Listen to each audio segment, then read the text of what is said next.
What is going on, everybody? Hello, hello, hello. I'm seeing a big old discussion regarding cake and well, it started off as cake, but I threw in a little whether it's cake or pie. As you can see, we got some new faces on the channel on this stream. All right. See, I'm trying to keep up with chat right now. Thank you guys for joining us this weekend for Dungeoneers Pack Live. It is a post what happened last night. We gained an hour. It was daylight savings time. I appreciated that extra hour of sleep. All right, your guys is good. This week we're going to be talking about classes we played that sucked. So yeah, sorry, it's a bit of a bait title, but yeah, we're talking about classes that we've played that may not have fit our playstyle, despite whether the general D&D community thought those classes are the best. So joining me this week, new face and new channel that's popping up all over YouTube on my feed. And if you're possibly on your guys' feed too, Riker, aka Cleric's Corner. Thank you for joining me, man. Thank you. I'm excited to hear what the culmination of this cake argument was. Yeah, I don't know what started it, but let's. I'll put in my pie, or I will. My vote is pie. I can't stand cake, but pie I will have every year for my birthday, hands down. Can't stand cake. I know, weird, but it's to me.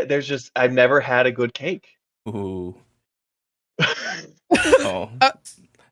Okay. A good cake. A good cake. I will say we've started out good. Will change.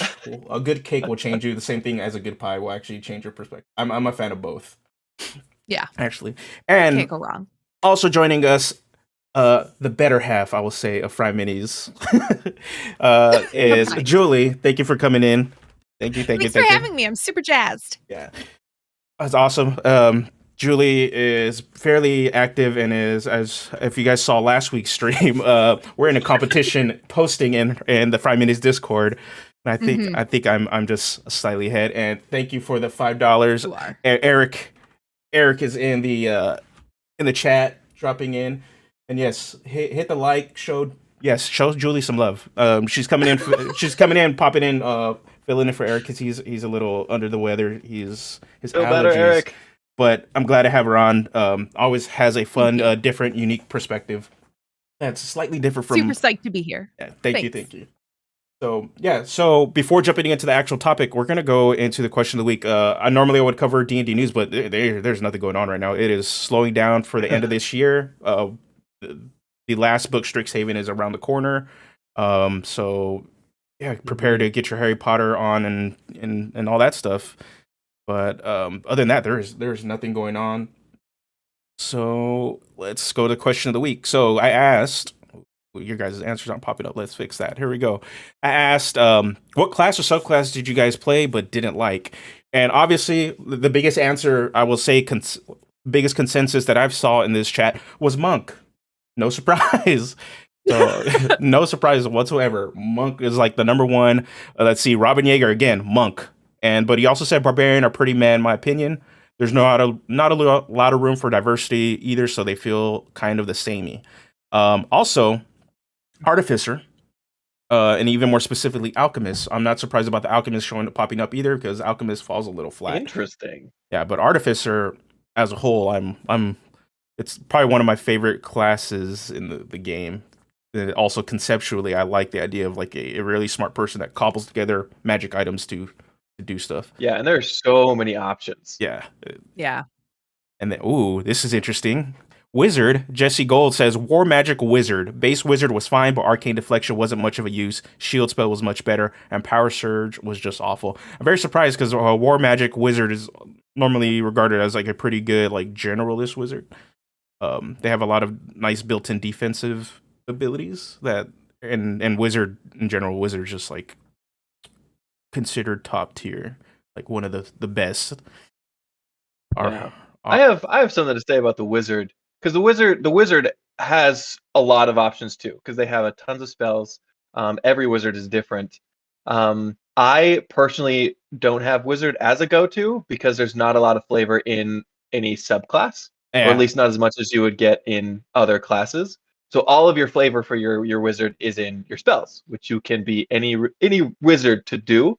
And if I wanted to flavor myself according to my spells, then I would choose a class and a subclass that I could also flavor myself with my subclass, if that makes sense. Yeah. Yeah. Yeah. Wizard's one of those where the class fantasy is so strong that your spell list and your subclass don't really. Well, your spell list is the thing that actually makes up your flavor more, and I agree with that. Your subclass kind of just doesn't do too much. I think now with Wizards do get the most spells, I think. Yeah, they do. Yeah, and they have specific spells that no other class gets, which obviously you need to be wizard to do. So there's a lot of good things about wizards, but it's usually not my go-to. All right, let's see. Let's keep moving on to the next ones. Drunken Yoda, shout out to you. I know you're in the chat right now. Sadly, he said Lore Bard, which is interesting. That's interesting because I love playing bards in all previous editions, but in this one, in a highly optimized combat party, an infiltration bard fell to the sidelines and was just plain unused. Okay, that's understandable. You're playing in a more like optimized game. I can see how lore bard might fall behind if you're not filling a certain role, because the lore bard is pretty flexible in what you're capable of doing. Just because you get the additional spells, and bards and jack of all trades, like they can kind of fill in whatever spots. Wayne Rose, Armor Artificer. Ooh, that's actually like one of my favorite my favorite subclasses, just because it's Iron Man. Like you can't go wrong with Iron Man. Yeah.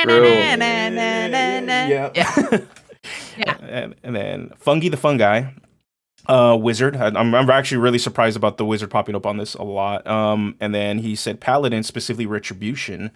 And I think Retribution is the generic good Paladin. I'm trying to remember.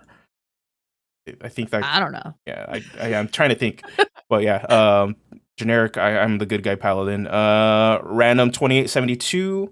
My buddy David, Gravitary Wizard, should have just played a Bladesinger. Yeah, so my buddy is playing a multi-class of Gravitary Wizard and War Cleric in our Avernus game, and I warned him because he wanted to be a melee wizard. Just play Bladesinger. You don't got a multi-class. You just do everything right, and he's learning, and he's learned. That this little combo mechanically doesn't let him do the cool thing he wants to do.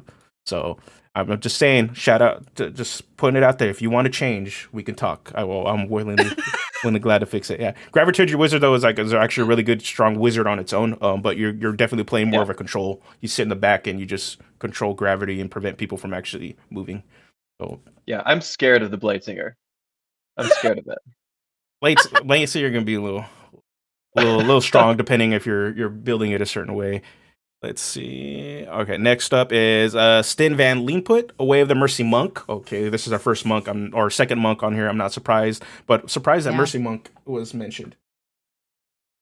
Oh, yeah, because that's one of the newer ones where people are pretty excited about its mechanics. Yeah, it does a lot of cool things, and it avoids some of the pitfalls that some of the other monk subclasses does, where you can actually use the ability without having to actually dump your key in, which is like a big point of contention with a lot of monk subclasses. So Mercy Monk sort of starts to show a new design approach for the monk. But I'm not surprised Monk is on there. And I see Indestructible Boy is in the chat. What's going on, buddy? I want to have you on and soon. If anything, we might do a continuation of this, and maybe I will talk to you soon. I want to talk monk with you. so would love to have you on. All right, Ricardo said Barbarian. Let's see. Footsie also say Drunken Master Monk. Another one. And actually, I'm just not surprised anything monk is showing up on here, really. And then Jinx Jade again, monk. And then Alex Burden, Storm Herald Barbarian. And I'm noticing a pattern here: Barbarian, Monk, and Artificer. So, and then a few wizards as well. Yeah, a few wizards. And then here we go. Jalen Smith said Wild Magic Sorcerer, which I completely understand. Your core mechanic is not controlled by you. It's just random chance if the DM remembers. I'm surprised we're not getting more sorcerers. Yeah. Well, I think we're starting to hit it now. There we go.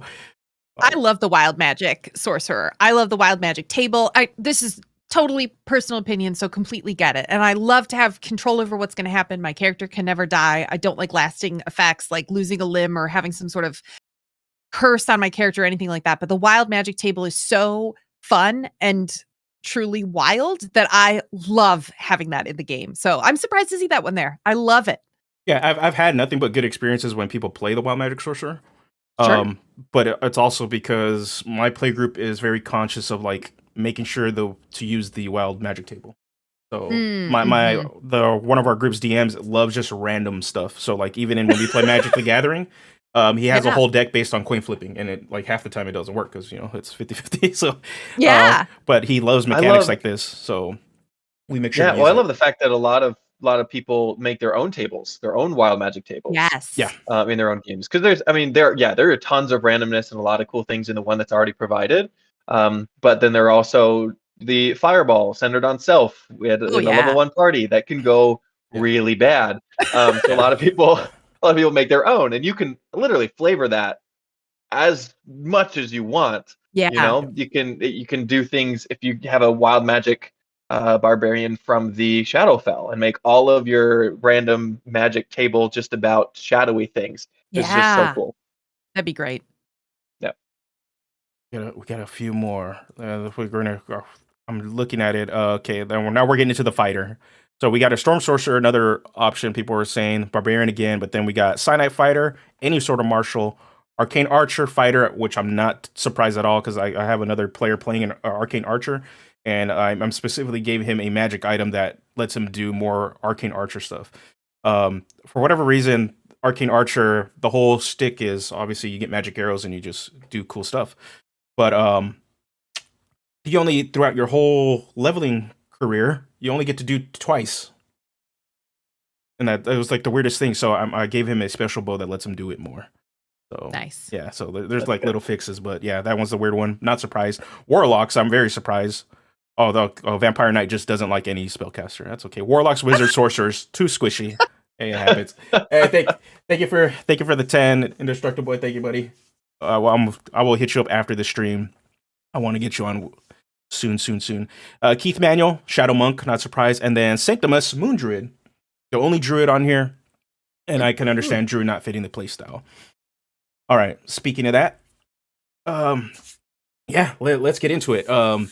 The three of us have three different classes we want to bring up classes or subclasses we want to bring up that just didn't click with us, and it's going to be a little bit of a surprise for you guys just because it's not the general consensus of what many would feel that is a bad or terrible subclass or class. It's just something that just didn't resonate with us when we played.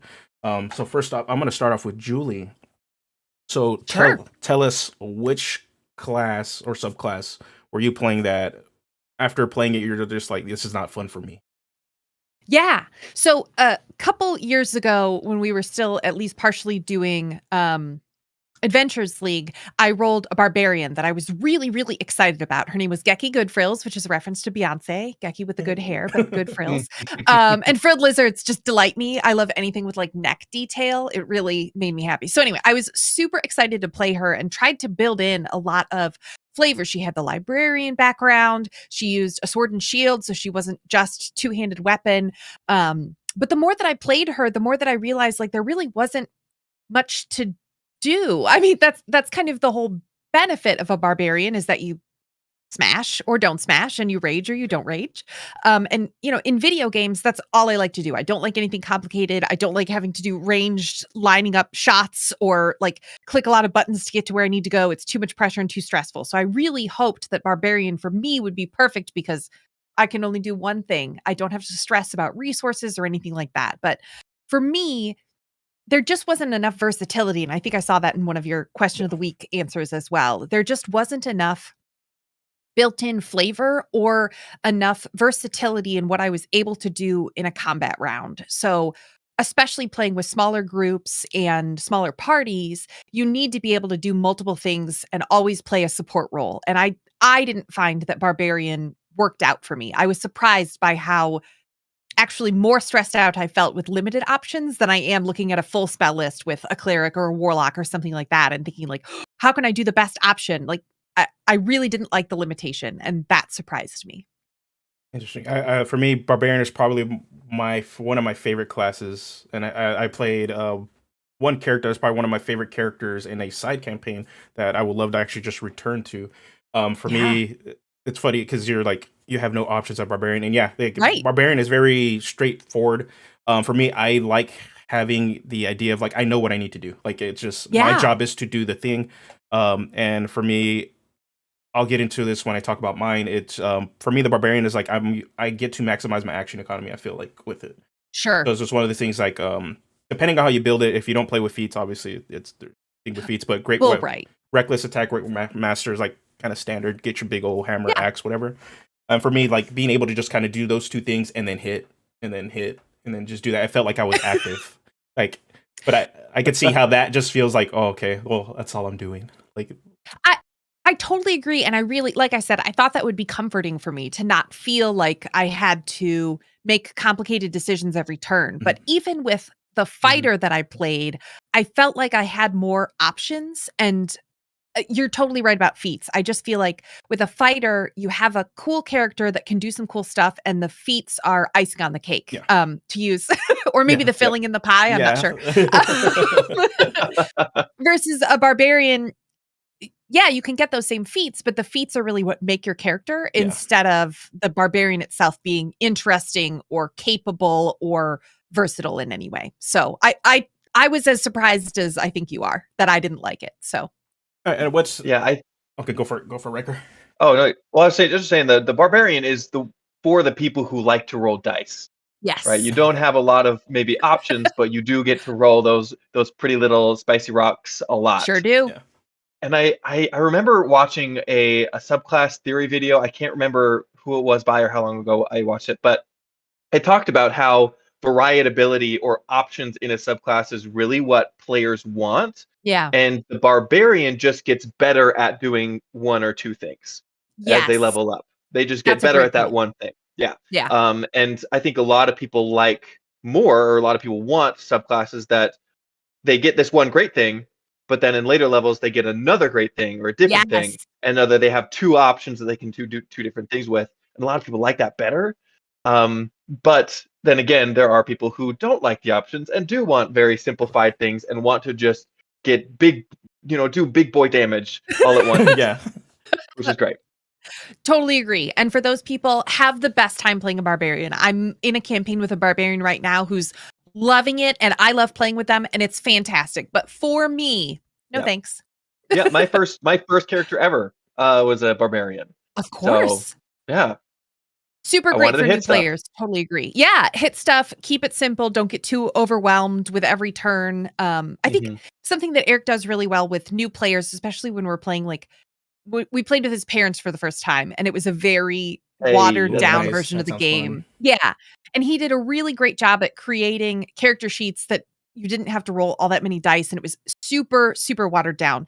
But whenever Eric is playing with a new player, he'll say, don't worry about what you can and can't do. Just tell me what you want to do, and I'll help you make that happen, which is a really reassuring way to go about things. And when you're playing a barbarian, especially as a new character, you want to hit something?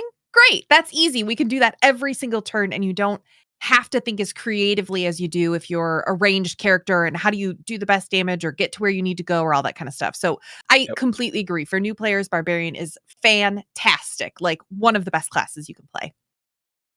I'm going to read some of the comments in the chat really, really quick. Adrian said, I really enjoyed playing a Barbarian the last time I roll him, but I always feel like it's a button mash character. Yeah. Yes. That's probably the best way. Yeah. The best way to explain the Barbarian is like, you are you're the Kratos. You're just a button masher kind of like a character. You don't need to know the combo. You just press X and circle a couple times and you just do your thing.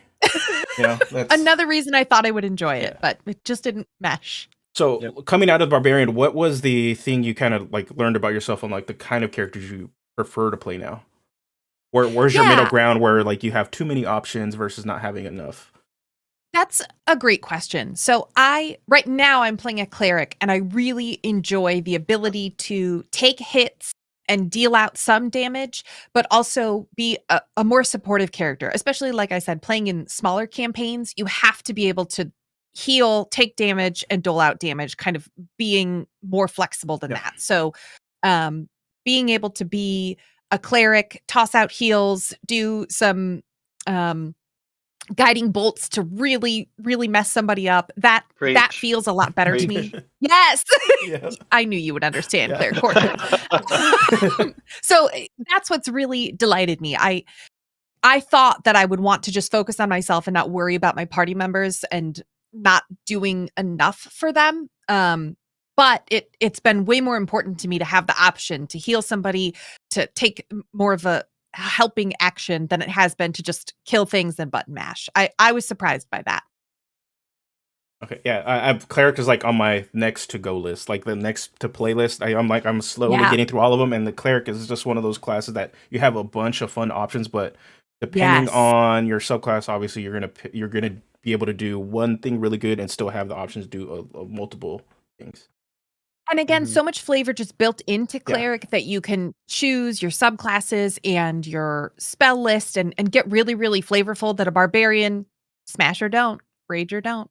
And I don't think there was a single comment about clerics, was there? No, not yet. I don't remember seeing I don't one. think I don't think anyone's been dissatisfied. I don't think there was.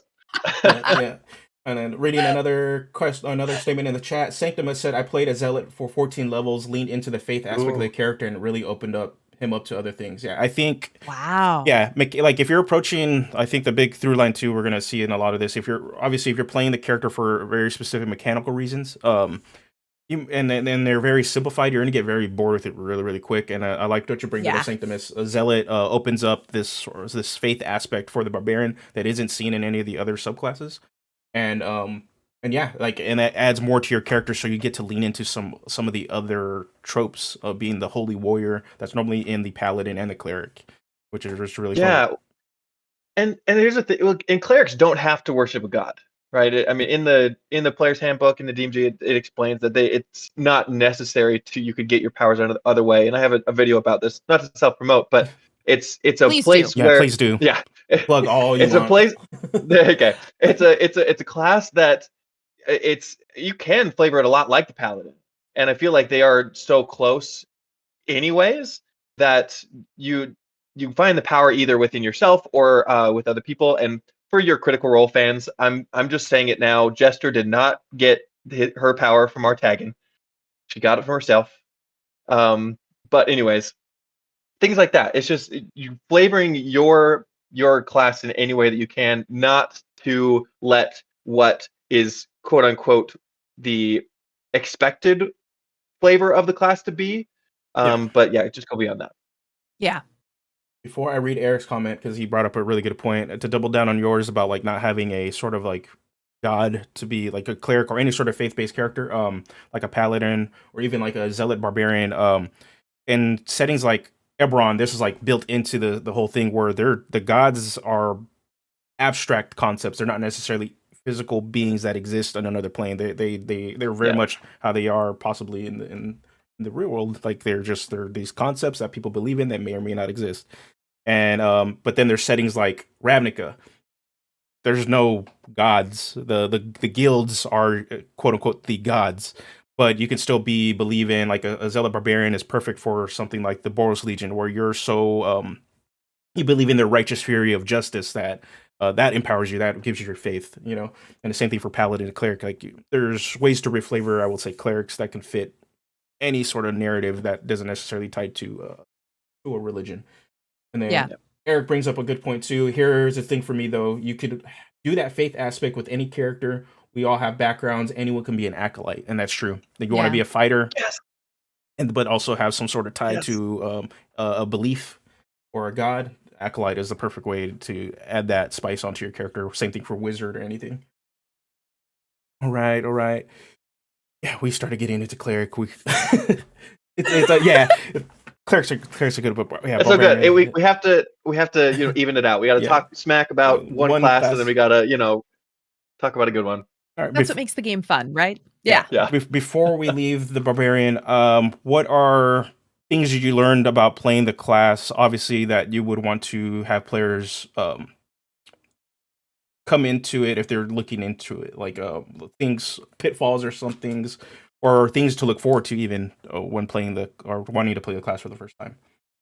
Yeah, I think for me, as I said, Geki was a lizard, and I loved getting to bite people. So just playing a lizard, always a good idea. So I think going a little bit wide with maybe your race can make the character more fun and build in more flavor, something a little bit more with your backstory or more dynamic. I would say if you're going to choose something as, forgive me, but basic as a barbarian, go crazy with some other aspects of your character. So you have some place to pivot to as the campaign goes on to build your character out. Like if you just like smashing stuff, we've got plenty of Hulk movies. You can't rely on that solely. So give yourself some options there. I would also say, I didn't level up Geki as high as I did the fighter that I played, but having the options with your feats to take things like Sentinel, one of my very favorite feats, so that you can do some damage when one of your fellow squishy members gets hit. Or I was a rune fighter, so I had defensive runes, so I could take a reaction to add an AC to another character. Again, one of the squishy ones. So I think look for feats that don't help you do more damage or do the one thing that you're already great at that you're going to get at every level, but seek out feats or ask your DM for some homebrews that give you some more versatility, whether it's healing or defensive actions for your other party mates, or maybe even a spell or a cantrip or two, so that you have a little bit more flexibility instead of just smash. Great, honestly, great advice. Yeah, classes or subclasses, or no, races. Races. Yeah. Open up that some viability along with feats. You get a little bit more variety, especially now with the current race design that they're approaching, especially the new Dragonborns. Are opening up some additional aspects to add some variety in your combat, especially for classes like Barbarian Fighter that are a little bit more simple. Absolutely. Yeah, they're a little bit more simple, straight through. I agree with that. And feats, like it's a quote unquote additional rule that you can add to the game, but in reality, we know we kind of just play it as a base rule. So go ahead and add feats, and you don't even have to add in feats that are supposed to be optimized for your character. I'd also recommend adding feats that just give you more things to do. Flavor. Flavor. Just some fun stuff. Just ones that you don't or haven't used before, I think are also just fun to try out every now and then. Yeah. That's a great point. And I think with that, when I'm building a character, I don't enjoy the process of building a character. Eric has 15 characters in his mind that he would always love to be playing, and that's just not who I am. I find it very stressful. I tell you, Eric, I do. So we're very different people. So to me, I don't look ahead for, I've rolled this and this is what I want to play and here are the feats that I'm going to take. I don't look ahead toward how am I going to level my character up to 20? But with a barbarian, that might be something that you want to do, is plan ahead a little bit more so you know what direction you're going to take your character without going too wide early on in the campaign as you're just kind of developing that flavor. Plan ahead a little bit more, I think, would be good advice for a barbarian. That is all awesome advice. And then let's segue to Riker. The Riker has a very, very spicy one that I think is going to get the chat a little riled up because it's interesting.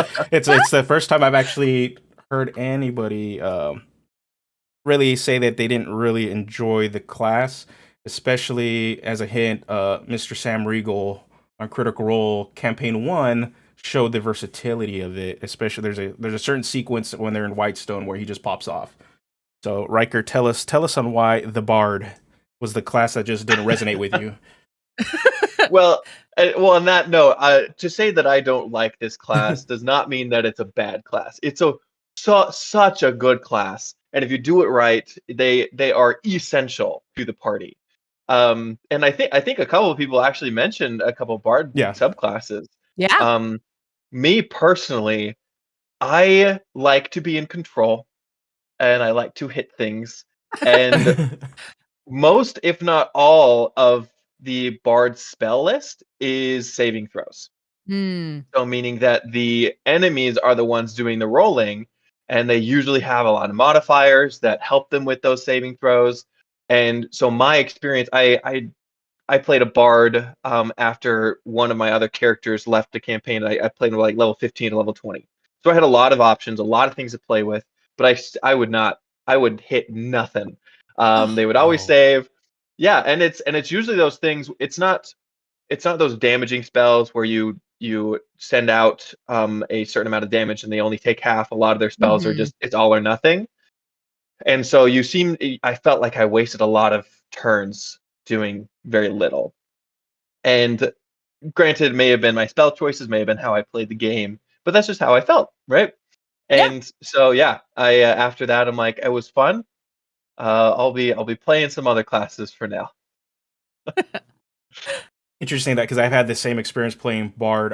My group played Tomb of Annihilation, and I played a Sword Bard, which is probably really great. Oh, great class to play. It is super selfish though, because obviously you need to use your inspiration. You should be using it to help your other players, but Sword Bard wants you to use it to keep stabbing people. And well, yep. I played it that way. I'm gonna use it for myself and keep stabbing people. But for me, I found the versatility of being able to stab people and then having supportive spells very suited my play. Like it very suits my play style of having just that variety of options. But I had the same problem where the DM and the monsters would save against like everything, like Vicious Mockery for a ranged ability option. Never worked ever. And my DM at ran it is in the chat. Hey, Adrian, you're in here. He can attest to this. The only time a spell popped off that actually worked was Spike Growth or Plant Growth. One of them where I was able to flood the floor, and it was the only thing that worked that actually benefited the party. We shut down a boss fight by stacking two features that were very similar. So cut their movement in half and cut their movement in half again. So that person wasn't moving. No, that trick. Oh, nice. Oh, and I was an Eloquence Bard. So those of you who know that subclass, you can use your Bardic Inspiration to roll to like negate their saving throws. Yeah. So you roll a Bardic Inspiration, I think it was, and it takes that number off of what they roll. And still I wasn't hitting anything. Wow. Yeah. So yeah, if anything goes to attest to that, that'd be the biggest reason. Would you say the lack of enjoyment of the bar may have been more attributed to the fact that your spells weren't just hitting, or was it a combination of just like not feeling like you could basically hit something, like actually have the melee option a little bit more, and pretty much your subclass and just the dice doing what they do, attributed to you just not enjoying the bard? Yeah, option D, all the above. Yeah.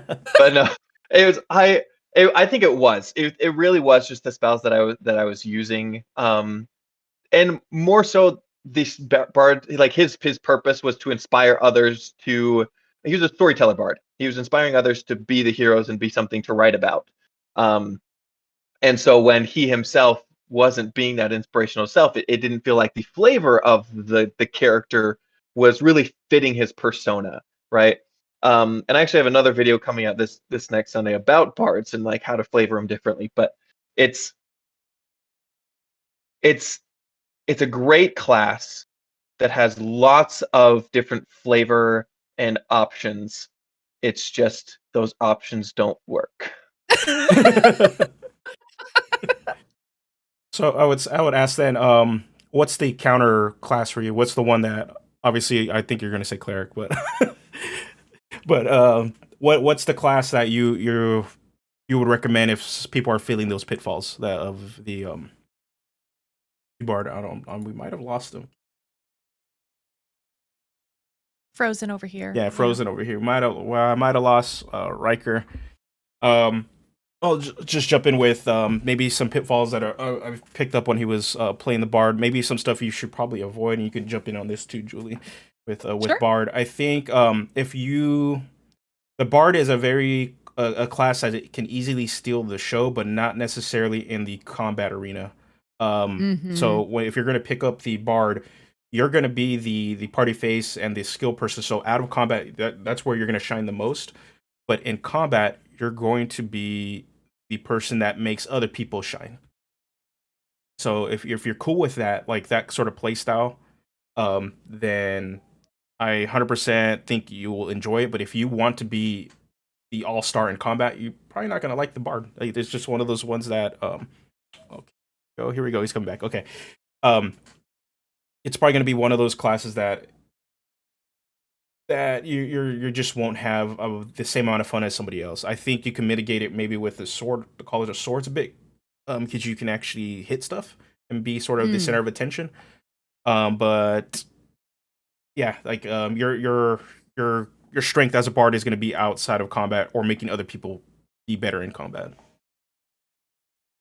Okay. All right, Riker. Just jumping in as Riker gets back. I totally agree, Josh. I think that the best bards are really good role players and very creative thinkers for performance roles or how to get out of a combat and be able to, persuade somebody or trick somebody or something like that. I think if you're a good role player and or you want to get better at role playing and or you love role playing, bard's totally the way to go. But in combat, yeah, it's really hard to shine. You have to be well versed in what your party likes to do so that you can do whatever's most supportive for them at kind of predicting what they're going to do before they do it so that you can get the right inspiration up or give people the right perks before they enter combat because you're just going to be supporting. All right. I'm glad I caught back. Okay. Am I working? Yes, yes, cool. Good? You're good. Okay. Welcome back. I'm glad I caught that. I'm glad my computer just shut off out of nowhere. I don't know what that was. But yeah, I think that's comparing back to the cleric as well. I think the difference between like spells is the bard focuses a lot on debuffing enemies, and the cleric deals a lot with buffing your allies. And that's your allies are going to say no, so it's always going to hit. No. The spells are always going to land. They're always going to work. You feel like you're helpful. So, anyways, that's my last little 2 cents on that. That's a great point. Yeah, great point. Totally agree. So for you, the question before you disconnected there, the question I asked, so what is your high point then? What is I'm assuming you're going to say cleric, but your high point for the class that you get the most enjoyment out that fits your play style to a T? Yeah, very much the cleric because I like to feel important. I play, and that's just my ego talking at that point, right? I want to feel like I'm contributing. Yeah, I like it, and this probably says a lot more about me than anything else, but I like it when at the table my players like come to me and say like, hey, I need your help, right? I need you to heal me. And then you can reach out and fill that need. Where other classes can do that, but I really feel that with the cleric. That said, I do feel like a lot of there's a difference between classes that I like to play as a player and classes that I like to play as a DM. And I feel like a lot of the things that I don't like as a player, I really enjoy throwing throwing these things at my players when I DM.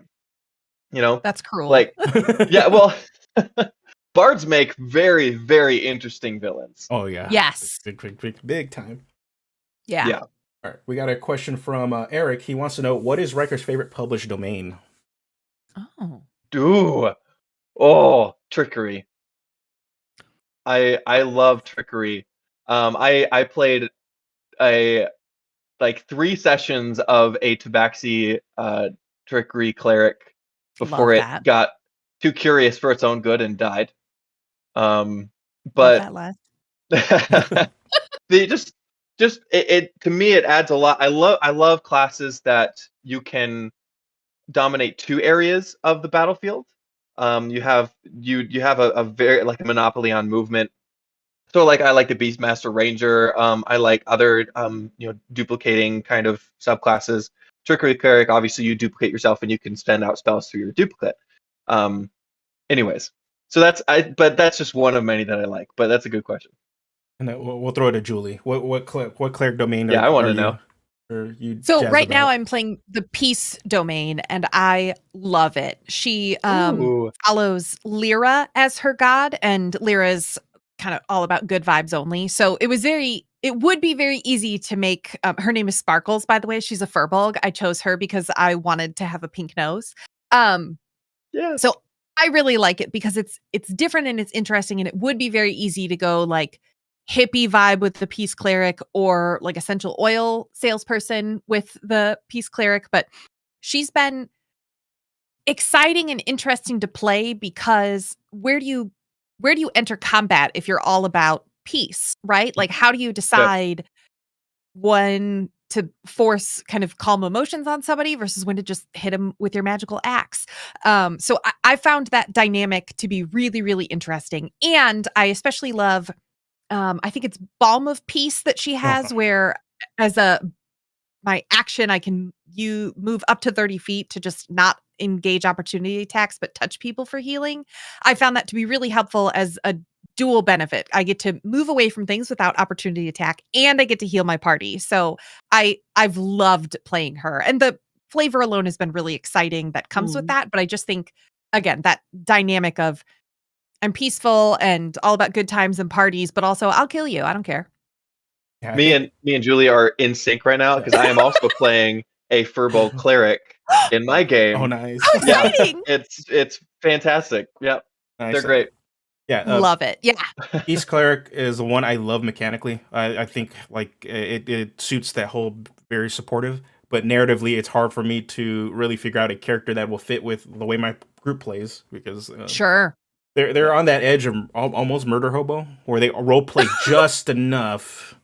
They can attest to this. They role play just enough where that's like, okay, you guys aren't just going around killing everybody, but finding a narrative that actually fits that I'm comfortable with playing, because I think you found like the perfect split of like they're willing to go over the edge a bit if it means that they're gonna still accomplish their goal of like bringing peace or harmony. You would say harmony, yeah. For Good me. Point. I will say Tempest. I haven't got to play it yet, but Tempest Domain Cleric is probably the one I'm eyeing next. Yes. I'm Boros Reckoner for Magic the Gathering is probably one of my favorite like cards in the game. It's pretty much the main mechanic of that card is when it gets hit, whatever damage it takes, it reflects it back to the opponent. So Tempest Domain Cleric has that same ability. Whenever they get attacked, they can reflect lightning or thunder damage back to the enemy. So for me, it's like a Minotaur Tempest Cleric, be the card, and then just play that. But I think I'm also eyeing the new Dragonborns because they have some sweet options and just buckling them together. So we'll see whenever I get a chance to play again. I'm turning into a forever DM. It looks like. So you and Eric both. Yeah.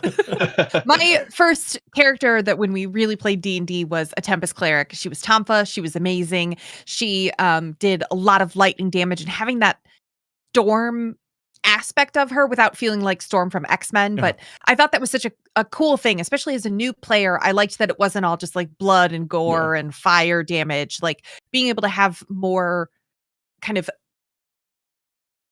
deity powered storm natural elements. I thought was really, really exciting. I loved playing a Tempest Cleric. That one, it looks super, super fun. Eric brings up Arcana Domain. Arcana Domain is actually a really, really good one. I multiclassed into that with a Circle of Sports Druid for my group's Ravnica campaign when I was playing a Golgari character. Interesting. And the whole build, I took at least one level dip in our Arcana was just to get Booming Blade and do some really cheesy things of just like being able to Booming Blade, have my spores up, and then kind of back away and just force them to move. That's a really good multi-class. Yeah. It takes a lot to set up, but once you can get it, it's fun. It hurts. All right, we're gonna move on to my pick, the class and subclass that just didn't do it for me. Paladin, specifically Paladin, an Oath of Glory. Oath of Glory shouldn't be a surprise for anybody. When it was in playtest, and then it finally hit the printed version, they did nerf some of the features. But the reason I actually wanted to play Oath of Glory was because it was almost Barbarian-like. You get to play the strong guy, this Hercules-like character, and the character I was bringing into my group's Ebron game was pretty much a wrestler. Like he pretty much was a sports a fallen sports hero that that fit within the mood of this noir setting of Ebron, where a disgraced athlete that now is trying to redeem themselves. So it just fit. It's like they were a former paragon of excellence, and now they're trying to regain that glory. But the mechanics just Paladin for me is one of those ones that it should check all the right boxes for me. I can hit stuff. Yeah. I can do stuff to kind of boost my team without really having to try. And then I get some access to spellcasting, and they have can do an insane amount of damage because of smite. So, and I just came off of playing a barbarian at the same time too. So I was just like, oh, perfect. Like I get to do a little bit barbarian stuff, but like I get all the cool extra stuff I didn't get to have when I was playing barbarian. And Good transition yeah, player. Yeah. and nope, Mhm. just didn't hit. The fact that I think for me, what I don't like about the smite mechanic, and this is what it came down to, um, you always want to try to maximize it to try to roll as many dice as possible. So you're either waiting for that crit or a time where they have a vulnerability or something to just roll those dice. So you're very much are on the reserve of it. On top of it, if you like to spellcast like I do, sometimes you just don't have the spell points to use your smite. And yeah, so it was just that, and or just feeling like I was reserved while playing a barbarian, and then later eventually playing a monk. I was just able to maximize my action economy all the time. So for me as a player, what I learned out of the paladin was that I like to play classes that let me maximize my action economy at every point, and the paladin just doesn't do that for me. I know I was talking with Eric a week ago about this, but he also had a problem with the paladin where at later levels you finally get an active ability. So all the other subclasses you get, you can use your action or bonus action to do something. The paladin doesn't get that besides smite. They have an aura they can just stick in the middle of places, but they don't activate it and do anything with it. So it's until the late game where you actually get to actually feel like you're actively using your subclass outside of the channel divinity. Mm. So for me, that was the paladin was just checked all the boxes. Just playstyle does not That's fit me. interesting. Yeah. If you would change it and make it a choice, like make it like a bonus action to use, do you think that would be more fun for you? I think the Oath of Glory, the subclass itself, probably had a lot to do with it because they don't really. You're kind of just playing a knockoff barbarian, and if at that point you're better off just playing a barbarian. I think if I were to have just made that character a barbarian and then just play the entertainer background gladiator, I would have had the same character and it wouldn't have changed a thing. Like it would. I know I leaned into the paladin to try to be the party face for a bit, even though we because we had some scheduling issues with some of the players. But in that party, we also had a sorcerer. So he was the captain party face, and then we had a bard who was the backup party face. But based on scheduling, sometimes both of them wouldn't show up. So I was like, I'll play paladin, so when they're not there, I can just kind of step in. And then when I brought him into the campaign, they would show up all the time. So it's like, okay, well, yeah, just how it happens. I think maybe if I played Vengeance, just so you can get a Hunter's Mark and have something to do with your bonus action a little bit more, or maybe change the build to be some sort of Polearm Master or something with the feat. I think I would have had a lot more fun with it. But then it goes back to the point Julie was saying that the feat makes the character, not necessarily the class makes the character. Yeah. So and that's one of the things too I look for is the class and subclass going to give me the narrative and the mechanics to kind of feel like I'm playing the thing and doing the thing I want to do. So for the counter classes that I enjoy playing, Rogue, any give me Arcane Trickster Rogue, all day every day. I get to maximize my action economy all the time with that one. I will take a fighter over it too. Before that I played an Eldritch Knight fighter that was cheesing it because it was a Warforged. So for those not familiar with Warforges, they get a bonus to their AC. Then they can still wear armor, and then I was rocking a shield. So the whole point was booming blade. I have like a 20 AC at level 1. Back away on my own. Okay, opportunity to attack. Cool, they miss anyway, and then they have to move to me. And well, booming blade triggers and it take more damage. So I was being a little cheeser doing that. But then I will say monk. I think monk will be universally hated to the end of time for 5th edition, but monk is probably one of the most enjoyable classes I've played and I've seen played at my group in their table. They've always been an effective sort of character and a star character in any campaign we played or they've been in. And it's really, really weird because general consensus monk sucks. They don't do enough damage. They don't fill the role that they need to do that other classes can do better. But I think it was a combination of me doing martial arts as a kid up until I was a teenager, so having that that love for some sort of martial arts class and narrative, and then just seeing how effective they are on our own group, that it ticks all the boxes. I can use my bonus action for something all the time. And then I always feel like I have a bunch of options. And thank you for the $2, Eric. Do Minotaurs eat beef? Yeah. Minotaurs are Minotaurs could be vegetarian. True. But if they're on Theros, they eat everything. So it's a great question. Yeah. It's disturbing to think about. Yeah. I'll I be would thinking say about no, that they today. don't eat beef. I would say no. I agree. I think they're cow. I live in Texas. I have no idea. Do cows eat? I don't know. Cows are omnivores, aren't they? No, wait, they're herbivores, so they definitely eat just good old grass. I would Just say like plants. a Ravnica, they would be vegetarians, but you do something like in like Theros, or you go into all the whole mythic thing. They're definitely eating like people. Oh, It's a great question. Sanctimus with the Whoa! 50 bomb. Thank you, buddy. Thank you. Question for Riker. Hey. For a cleric, how does Okay. coming up with a backstory of why a literal god chose them to come up, and would that be integrated into the world? Good question. What was the first part? The first part of the question was, how does coming up with a backstory for why a literal god chose them come up, and how would that be integrated into the world?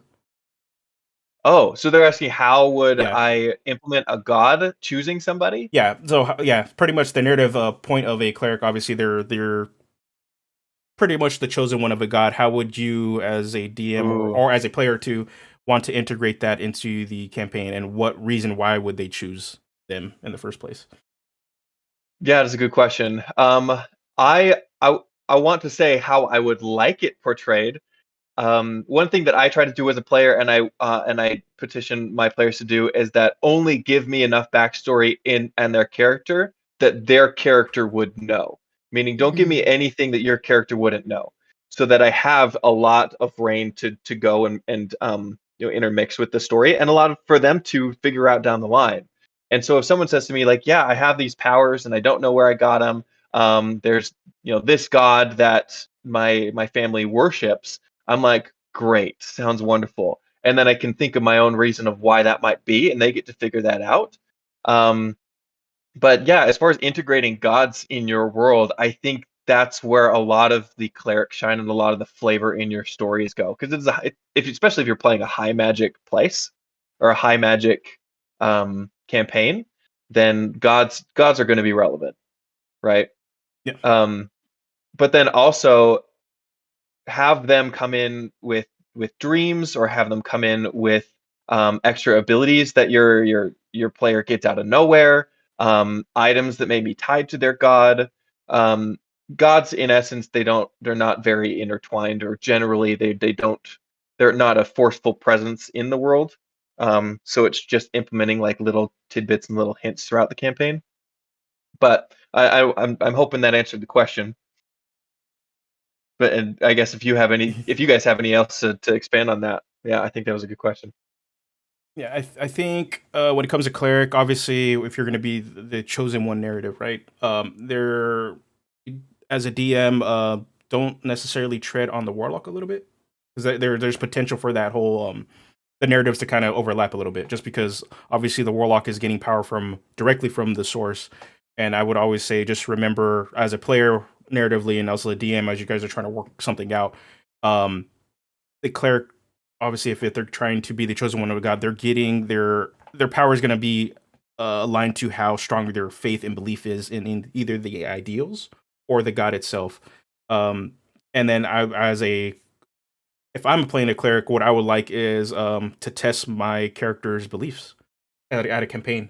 Make sure he goes through highs and lows until finally that ending, the crescendo, is that he at the end of the campaign, fighting the bad guy. He confirms, like, yeah, I'm the chosen one of this god, and I'm here. Like, I have a full realization of what they believe. That's the story I would hope to play as a cleric. Is like, yeah, you have this test of faith, very much I would say Star Wars, very Luke Skywalker, very Anakin. Like, you can go both different ways about it. They have this sort of test of faith and their belief in the Force, and obviously Luke comes to the realization, I'm a Jedi. Like, that's me. And well, Anakin's like, I'm a Sith. Goodbye, younglings. Sorry. So, yeah. What about you? Jedis are Julie? forged clerics. Yeah. What about you? Jedis are Julie? forged clerics. You've heard it here first. Yeah. Yeah, that's an interesting question because for me, my cleric hasn't had kind of a come to Lyra moment, I'll say, where her faith has been tested. That hasn't been, I'm not a religious person, so being a cleric has been fun, and I've enjoyed, having a party energy, and we set up a temple for Lyra as kind of our base of operations, and we donate things to Lyra and dance before we do something to maybe get advantage on a roll or something like that, but it hasn't been as interwoven into the campaign as I think it needs to be. Or it doesn't have to be interwoven into the campaign to be successful. So Lyra hasn't come to me in a dream or anything like that. But I did like what I think you were saying, Riker, about visions or dreams or maybe an experience kind of that just your character has, maybe a little scene. I got a lot of that with my fighter who wielded a magical sword that was kind of a deity type being. And my DM in that campaign was absolutely incredible as a DM and as a storyteller. And we would have these little moments where my sword would talk to me and maybe not everybody else heard it. Or I went through this dream sequence when the sword was gifted to me of like seeing through space and time that was really incredible. That was a private moment that I didn't even know was coming. I didn't know I was going to be getting this magical sword, but the DM really shaped it for me in a way that felt authentic and powerful and flavorful and incredible. So I think that could have just as easily been a moment with a god or something like that. But I've really enjoyed with Lyra, especially not being a vengeful god or anything like that, to just have, she's there. I dance around. We enjoy music, and Sparkles loves throwing a good party and having the right table settings and all that kind of stuff. But Lyra hasn't been a presence in the game, but I've still been able to feel successful as a cleric. So that'd be really interesting. I'd be curious to see how that god kind of worked into or played a role in the campaign, kind of the way that New York is the fifth character in Sex and the City. Yeah, I think it's important to know that your players make a character that they want to play. For right? sure. They don't want to play in your world, even though that's where they're coming to the table to play in. Right. But they want to play their backstory. They want to play the character. They want to see that develop. And so if your character has a god, like tie that into the story. Make that a relevant force. Whether it be in magic items or whether it be with other people who are worshiping the same thing. Whether you find out that your god is actually a cult. It's just make it a part of that prevalent force or prevalent story element in your campaign, and your characters will love it for it. I love what you're saying there, Riker, especially having kind of side conversations with your character as the DM or with your DM as the character. Like being able to just say, like, this is kind of the vision that I'm thinking for her, or I'd feel comfortable with this, but I wouldn't feel comfortable with this. And two brains are better than one. So being able to formulate something between the DM and the character that makes everybody more excited. Love that. Communication is key. Great point. Wolfsbane popped in. Thank you for the $5. Thank you. My first cleric was a life cleric, disillusioned with his previous god, and follows the faith of a new one. Testing his faith, he died by wish spell. That is an unfortunate end. But yeah, I can see that having that tension. That actually, that reminds me of what's going on with my Avernus game right now. My buddy, he's playing that Gravitary Wizard / War Cleric. He is a follower of Torm, but prior to that, he made a deal with not Pazuzu. It was the Devil of Greed, and this name is escaping me right now. But it was the Archdevil of Greed, and prior to his coming to faith with Torm, and now he's having this internal struggle where he's trying to follow the faith of Torm, but also his own little natural greediness and needing to collect items to give to fulfill his contract, else his soul will go to the devil. So right now he's at a point where, like, no, he's firmly going to Torm. He does not care about his contract, and so now we're developing a nice little plot where there we go, Mammon. Yes, Mammon. Mammon is the yellow devil of greed, and he is now chasing him. So we're gonna see how that works out. Oh, cool. Yeah, they're in Avernus, so good luck to his character. I've killed 2 already. Hint. No, I'm kidding. But no. Well, one thing I want to point out too, because all this stuff, you could easily flavor with paladins as well. Yeah. To go back to what you were saying about paladins. Yeah.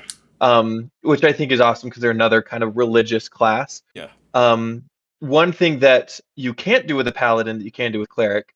Another side note: I love that this stream has turned into loving on clerics. Yeah.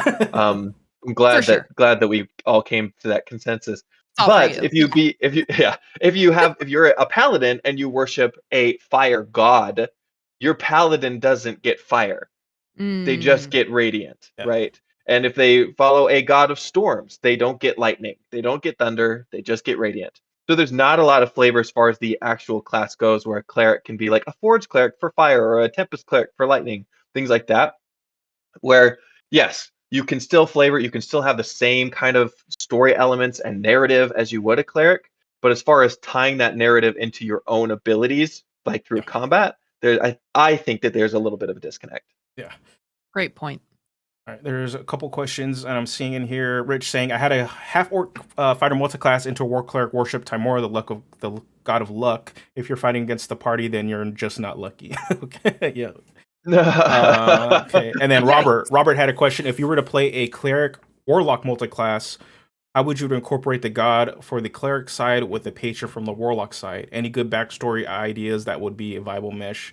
I think they can both come from the same, depending on what kind of warlock you're playing. Obviously, you can do the internal struggle where previously, depending on how you structure how you're leveling and stuff. Obviously, if you start off as a warlock first, then go into cleric. It can be this internal struggle where, yeah, you got powerful one place, but you're realizing this isn't necessarily what you want, but you can't really give it up, and your faith in this god to kind of save you, redeem you, is becoming stronger. So you have that little break in tension. I always like tension with characters' internal conflict, but if you go cleric first, then warlock, it can be the complete opposite. You're losing your faith in your god, and the patron offers you something that you feel is missing with your own faith. Or you can go the easy route and be like, my warlock patron is my god. I'm the direct line to my. Not only am I being powered by my faith, but the god itself is boosting my own powers too. Or somebody that's under the god, like some sort of angel or lesser deity that follows the same chain of command. How would you guys approach that narrative?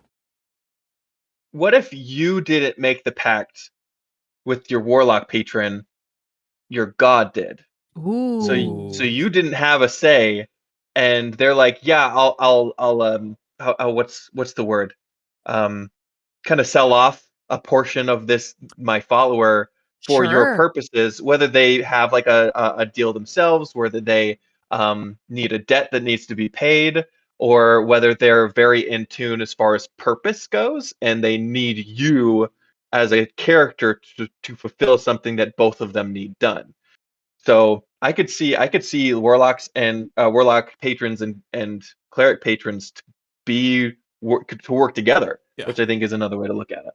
That'd be super, super interesting. Yeah, that's a super fascinating approach, especially as a player, like witnessing my deity talking to a patron. Like, that just seems like such a cool scene for a DM to set up. I really love that idea. That's really cool. Especially if I keep going back to Avernus, but that would be interesting to have seen this. Obviously, the Blood War is like the big backdrop of the Avernus campaign. It's devils versus demons, and the Celestials are somewhere stuck in the middle of this. It would have been interesting to see some sort of either higher divine god or lesser deity make a pact with, or make a deal with Zerial or one of the other devils to help fight the demons before, and have pretty much that character in the centerpiece. It would have just been such an interesting thing. You just see this little handshake, and then be like, "Yup, yeah, here you belong to Zerial now too. Sorry, but there's a bigger bad, yeah." Yeah, like when your student loans get like bought out by some other company, and then you have to. Yeah, it's the same basic thing. Student loans, soul, same for those of us in the U.S. Yeah. So. But you bring that up, and it just happened this 2 weeks ago, where somebody else is now taking my student loan. Yeah. Yep. Okay, Verso AF. With regards to the Peace Cleric earlier, mine is a goblin. I want to read this Love comment that. because he has a pretty awesome name. Knuckle Sandwich Yes. is the name of the goblin. I'm gonna butcher this goblin's gods though. Cleric Bargriviek, the goblinoid god of peace among goblinoids only. So that's gonna be interesting. That the peace only for the people, not for everybody else. That's I funny. love that. Yeah. I Yeah. love that. Yeah, Good and flavor. and I actually think that probably solves maybe one of the problems with the peace domain at times with the narrative is like you don't want to get into some sort of you don't want to do combat, but if it's only peace amongst your family, your group, and who cares about everybody else, well, that lets you kind of dip into the aggressive side, and it aligns with the natural D&D ness of like this is a combat game. All right, Definitely. right. I also just Yes, I go don't want to for be too controversial, but like religion is often used for very selfish purposes. So even being a peace cleric and not believing in violence, like I don't know, the Crusades happened in real life. Yeah. So there's a lot of flexibility there with kind of how hypocritical you want to be as a player. Oh, Riker's back. Right, Okay. right. How hypocritical you want to be as a player and or character, and how much you really want to lean into that versus are you maybe only a cleric on Easter Sunday and Christmas Day? I don't know. Yeah. So I like having some flexibility there while still getting to, be a useful supportive character who can hold her own as well. I like that. I like that a lot. All right, I'm looking at the time. We can talk clerics all day. We should probably come back and actually talk clerics specifically on different narrative things we can do and approach. I would look love forward to do hearing that. that. Yeah. Seems like it's a hot topic. Yeah. Yeah. But pretty much For a whole YouTube channel. Yeah, the whole YouTube channel. Yeah. Yeah. So last lessons before we head out. Lessons people should take away with playing a class they don't like. Julie, we'll start with you. I say, even if I didn't love the barbarian that I was playing, I loved the people I was playing with, and that made it worthwhile to keep coming back to the game every week. So for me, no matter what, the foundation of a good game is the group of people that you're playing with, making sure that everybody feels heard and like they're having a good time and welcome at the table, which is what we're all about at Fry Minis, fryminis.com for all of our channels, etc. So no matter what you do, just be sure that you love the people that you're playing with, and whether you don't like playing a character or not, you'll still love showing up every week and getting into the game. All right. Were you Riker? Absolutely. A lot on that note, actually, because I think we mentioned this at the beginning, but even though you may not like certain classes, they may be other people's favorites. Absolutely. And so try not, like, even though your opinions may be your opinions, try not to pound on them in front of other people saying like why you think it sucks or why you think it's subpar, because to them it could mean something totally different according to their play style. So I think one huge tip is just be excited for your other players at the table, Yes. especially when they have an ability and you'd be like, oh my gosh, like what is that? Like I haven't seen that before. Like you did so much damage. Like be excited for them because they're excited too. And just be a party, be friends, be awesome. Positivity always. I love that. And the last thing I will say that pretty much doubles down on everything you guys are saying is ultimately you're there at the table to have fun. It's fun with your group and it's fun with and fun playing the game yourself. If you're not enjoying the character you're playing, obviously talk with your DM. There's multiple solutions you guys can have. Maybe the DM likes your character narratively and it fits within the party. Like I will say for personally, that's what happened with a lot of my characters. I mechanically don't like them, but narratively, I will continue to play them because they're fun to play on a narrative level, and they fit the party. And there may be just something the DM can do to help fix that without necessarily needing to change the character. And ultimately, if that just doesn't work, their DM can most likely let you bring in a new character or just change the class completely that fits the play style that you're intended to, without any hesitations. And also, as what Riker said, hype up your team, like hype up your friends. They're going to be playing stuff that you might not necessarily have fun playing. There's people on the internet that are going to be talking about classes and saying how good or broken they are that you may or may not agree with, and you don't got to be negative about it. Everybody comes and plays the game at a different perspective, and at the end of the day, it's there so everybody together can join in at the table and have fun. Give them bardic inspiration in real life. Yep. Yeah. Exactly. All right. So with that said, thank you guys for showing up to the stream. We capped out at a nice 20 viewers. That's the most we've ever had. Hey. Yeah. It's because Julie's here. Yeah. Julie, Stop. yeah. But right. you're right. Yeah. So before we go, Julie, where can they find you? Fryminis.com for anything. That's Twitter, Patreon, YouTube, new videos every week. I stream. Eric is usually here. I'm more about the player dynamics and what it's like to be a player and have fun. And also I love Banner Hobbs and minis a whole lot. And Eric is more of a DM and has all the stats stuff memorized because that's the way his brain works. So hope to see you around. Join us on Discord. Josh is always there. He's a better Discorder than I am on my own server. And I love that about him. Truly, I do. I'm a better Discorder on your guys' server than my own, sadly. No, kidding. I'm fairly active. And at Riker, where can they find you guys? Great. Just at the Cleric Corner on all platforms. I also have a Discord that you can come in and chat with me personally. I focus a lot on roleplay and story elements and just making your game more impactful for yourself, for your players, making it more memorable because, hey, we can min-max all day, but that's not what players are going to be talking about 3 years down the road. It's how you implement everybody at the table and just making a good old time. Love that. To check them out, I have links in the description below. So fryminis.com and then a link directly to the Cleric Corner's channel here on YouTube.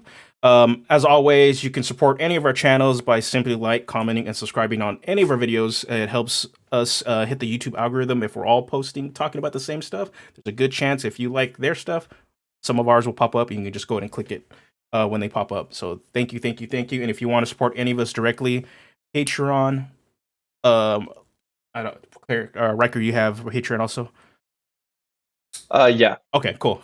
Yeah. So if you want to support the channels directly, always Patreon, support us all on there. And again, let's see, videos that posted up this week. Let's see. I just posted up a video. I'm starting a series of character builds for Strixhaven. So I'm covering Strixhaven a little different this time around, covering the book. So my plan is to introduce flavorful builds for each of the colleges. This week I started with Lorehold, the college that studies history and philosophy. So that one is up. Next week I will go Prismari, which is the College of Art and Performance. And then we're gonna just keep going down the line. Riker, what did you post up? I saw you posted up something today. Oh, that was a part 2 on the dragons thing because we're all on the Fizzbands hype, right? Still, so yeah, it's a part 2 for a lot of the just making your dragons more impactful again in games and story elements and making it a little bit different. It's a great video. And then, thanks, Julie. Did Eric give you the scoop on what you guys got coming up? Yes. So we just did a stream on Friday. We got our first ever box from WizKids, which was super duper exciting. So unboxing some exciting things, including kobolds and Sawagan and something else that I really liked that was about vampires, Curse of Strahd minis. So I believe Eric is going to have the full review of that up tomorrow if his allergies are better. We usually post videos on Mondays around 10 a.m. Central. Awesome. Again, thank you guys for joining me. This was an awesome stream. I would love to have you guys both back, and I think to talk about clerics. We had a very, very big conversation on clerics here. Okay, yeah. All right. So I think we can do a round 2 of this talking about clerics. Again, thank you guys for being in the chat, and until next time, you guys have a good one. Thanks so much, Josh. Thanks again. Can I get the closing? Yeah, here it is. Yep, gotta press the button.